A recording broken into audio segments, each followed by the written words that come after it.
Dr. Christopher Cortman, and now for the Mental Health Minute. I want to tell you a little story. I almost died last week. I didn't feel bad. In fact, I walked 47 miles that week and lifted weights 3 times and saw 44 patients for an hour each. I thought I was in fantastic shape. But you know, I went for a walk Sunday morning, my usual routine, and I felt this little flutter above my heart.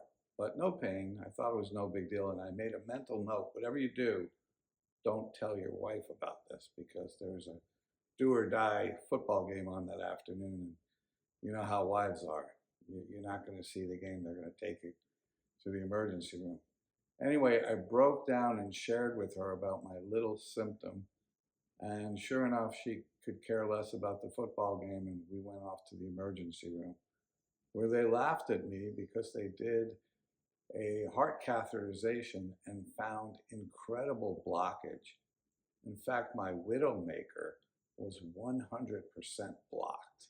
In other words, I was supposed to be dead, because that's why they call it a widowmaker. Anyway, I had a fantastic cardiac surgeon who cleared his schedule to make sure I was next in line. And he did a 6-way bypass. I've never even heard of a 6 bypass. I've heard of like triple and quadruple.